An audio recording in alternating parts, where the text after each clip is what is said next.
মদনমোহনের ৮ বছরের শিশুকন্যার রহস্যজনক মৃত্যুর ঘটনায় উত্তাল শ্রীভূমি। এওসি পয়েন্টে জাতীয় সড়ক অবরোধ করে প্রতিবাদে এবিভিপি।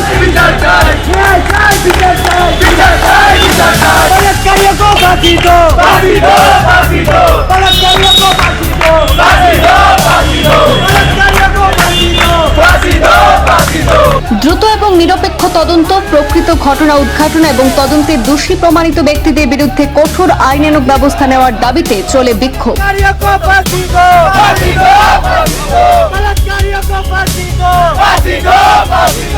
শ্রীভূমির মদনমোহনে ৮ বছর বয়সী এক শিশুকন্যার রহস্যজনক মৃত্যুর ঘটনাকে ঘিরে থামছে না ক্ষোভ। এই ঘটনার দ্রুত এবং নিরপেক্ষ তদন্তের দাবিতে আজ শনিবার উত্তাল হয়ে ওঠে শ্রীভূমি শহরের এওসি পয়েন্ট। অখিল ভারতীয় বিদ্যার্থী পরিষদের শ্রীভূমি জেলা শাখার উদ্যোগে জাতীয় সড়ক অবরোধ করে বিক্ষোভে সামিল হন বিপুল সংখ্যক ছাত্র যুবক। বিক্ষোভকারীদের স্লোগানে মুখরিত হয়ে ওঠে গোটা এলাকা। আন্দোলনকারীদের দাবি, ঘটনার প্রকৃত সত্য দ্রুত উদ্ঘাটন করতে হবে এবং তদন্তে যারা দোষী প্রমাণিত হবে তাদের বিরুদ্ধে কঠোর এবং দৃষ্টান্তমূলক আইনি ব্যবস্থা নিশ্চিত করতে হবে। পাশাপাশি তদন্তে কোনো ধরনের গাফিলতি বা বিলম্ব যেন না হয় সেই দাবিও তোলেন তারা। জাতীয় সড়ক অবরোধের ফলে বেশ কিছু সময়ের জন্য যান চলাচল ব্যাহত হয়। পরিস্থিতি সামাল দিতে ঘটনাস্থলে পৌঁছান সদর সার্কেল অফিসার এবং সদর থানার ভারপ্রাপ্ত কর্মকর্তা। তারা বিক্ষোভকারীদের সঙ্গে আলোচনা করে শান্ত থাকার আহ্বান জানান এবং তদন্ত নিরপেক্ষভাবে এগিয়ে চলছে বলে আশ্বস্ত করেন।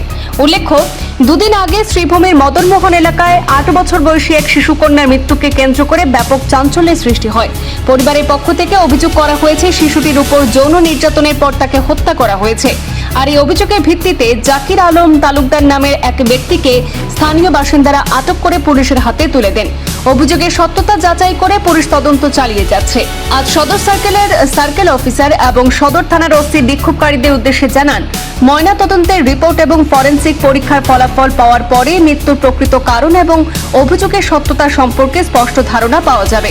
তদন্তের স্বার্থে সব দিক অত্যন্ত গুরুত্ব সহকারে খতিয়ে দেখা হচ্ছে।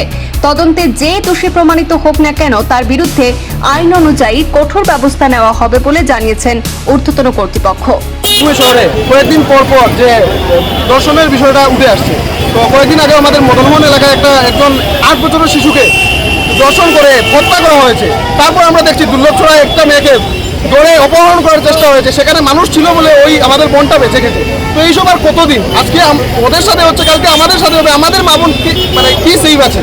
তো এই বিষয়ে আমরা প্রোটেস্ট করছি যাতে দোষীদের দৃষ্টান্তমূলক শাস্তি হয় এবং আগামী দিনে যাতে এরকম ঘটনা থেকে মানুষ বিরত থাকে, যাতে ভয় পায় এরকম ঘটনা করার আগে যেন 10 বার ভাবে সেরকম করলে আমার কি হবে, এইরকম একটা শাস্তির দাবি চাই আমরা সবাই। এই দাবির কারণে আমরা আজকে রাস্তা অবরোধ করেছি। কোন সংগঠনে করে? অখিল ভারতীয় বিদ্যার্থী পরিষদ। পুলিশ কি আশ্বাস দিলেন? পুলিশ আমাদের পুলিশ প্রশাসন এসেছিল, প্রশাসন এসে বলেছে যে ওরা অ্যারেস্ট করেছে, তো আগামী দিনে শাস্তি দেওয়ার ব্যবস্থাও করবে। ওরা অ্যারেস্ট করেছে বলেছে, তাই আমরা আমাদের এসপি ম্যাডাম আসেননি, এসপি স্যার বুঝে এসেছেন, তাই ওনাদের কাছে আমরা মেমোরেন্ডাম সাবমিট করেছি যাতে আগামী দিনে ওদের মানে দৃষ্টতম শাস্তি হয়, যাতে একটা ভালো ইম্প্যাক্ট পড়ে, যাতে এই ধরনের অপরাধ করতে যাতে আগামী দিনে 10 বার ভাবে দোষীরা।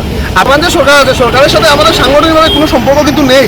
আমরা একটা আলাদা ছাত্র সংগঠন, আমাদের আলাদা রেজিস্ট্রেশনও আছে। সেটা বললে হবে না যে সরকার বলছে বেটি বাঁচাও বেটি পড়াও, সেটা অনেক জায়গায় হচ্ছে, কিন্তু সমাজের মধ্যে কিছু দুষ্কৃতী মানুষ থাকে যারা এইসবে কান দেয় না। ওদের শুধুই কাজই হচ্ছে সমাজের যে খারাপ একটা দৃষ্টি তুলে ধরার জন্য। তাই এদের যখন এদের শাস্তি হবে তখন আরেকজন এই অপরাধ করতে 10 বার চিন্তা করবে, 10 বার ভাববে। তাই এদেরকে শাস্তি দেওয়া আমাদের প্রয়োজন, প্রশাসনের প্রয়োজন। ওদেরকে এমন শাস্তি দেওয়া যাতে এরকম ঘটনা দ্বিতীয়বার না হয়।